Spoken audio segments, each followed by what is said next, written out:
Hi, welcome to our channel agri farming 3.0. ಇವತ್ತು ಏನಕ್ಕೆ ಬಂದಿದ್ದೀವಿ ಅಂದರೆ ಮರದ ಹಲಸಿನ ಹಣ್ಣು ಕೀಳಕ್ಕೆ ಬಂದಿದ್ದೀವಿ ಮಾರ್ಕೆಟ್ಗೆ ಹಾಕೋಣ ಅಂತ.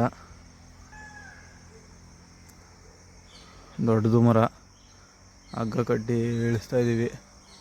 ಮೇಲುಗಡೆ ನಮ್ಮ ಚಿಕ್ಕಣ್ಣ ಅಲ್ಲವನೇ ಕೀಳ್ತಾವನೆ. ಈಗಾಗಲೇ ಒಂದು 10 ಹಣ್ಣು ಇಳಿಸಿದ್ದೀವಿ. ಮಾರ್ಕೆಟಲ್ಲಿ ಒಳ್ಳೆ ರೈಟ್ ಅದೇ. ಈ ಹಣ್ಣೇನಿಲ್ಲ ಅಂದ್ರೂ 100-120ವರೆಗೂ ಹೋಯ್ತದೆ ನಮ್ಮ ಹತ್ರ. ಇದು ಮಾರೋರ್ಗೂ ಒಳ್ಳೆ ಲಾಭ ಇರ್ತದೆ. ನೋಡಿ, ಅಲ್ಲೊಂದು ಫುಲ್ ಟಾಪಲ್ಲಿ ಕೀಳ್ತಾವನೆ. ನೋಡಿ ಯಾವ ರೀತಿ ಎಷ್ಟಪ್ಪ ಅದೇ ಕಾಯಿ ಸೈಜ್ ನೋಡಿ. ಇದು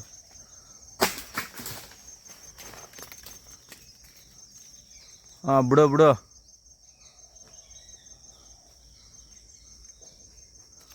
ಯಾಕಂದರೆ ಮೇ ಬಿಟ್ರೆ ಒಡೆದೋಯ್ತದೆ, ಲೇಟ್ ಆಗೋಯ್ತದೆ, ಪ್ರಾಬ್ಲಮ್ ಆಗೋಯ್ತದೆ. ಕಾಯಿ ನೋಡ್ಬೋದು.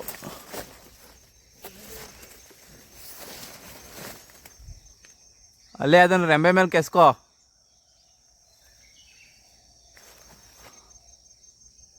ಹಂಗೆ ಇಡು, 1 ನಿಮಿಷ ಬಿಚ್ಚಿಬಿಡ್ತೀನಿ. ನೋಡ್ಬೋದು ನೀವು. ಎಲ್ಲದಕ್ಕಿಂತ ಟಾಪ್ ಕಾಯಿ ಅಂದರೆ ಅದೇ. ಅದು ಇನ್ನೂ ಟಾಪ್ ಕಾಯಿ ಬರ್ತವೆ. ಈ ಮರದ ಟಾಪ್ ಕಾಯಿ ಅಲ್ಲೇ ಅರ್ಧ ಸೀಸನ್ ಮುಗ್ದೋಗದೆ. ಕೆಲವು ಮರದ ಸೀಸನ್ ಈಗ ಸ್ಟಾರ್ಟ್ ಆಗದೆ. ತೊಳೆ ಮಾತ್ರ ಸೂಪರಾಗಿರ್ತದೆ. ಇಲ್ಲಿ ಸೊಳ್ಳೆ ಕಾಟ, ಮಳೆ ಉಯ್ದಿರೋದ್ರಿಂದ ಸಿಕ್ಕಾಪಟ್ಟೆ ಸೊಳ್ಳೆ.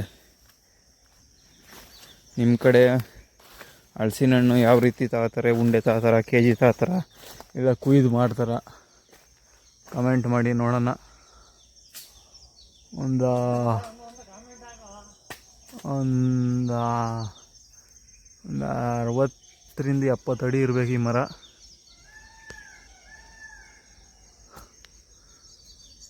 Thank you for watching friends.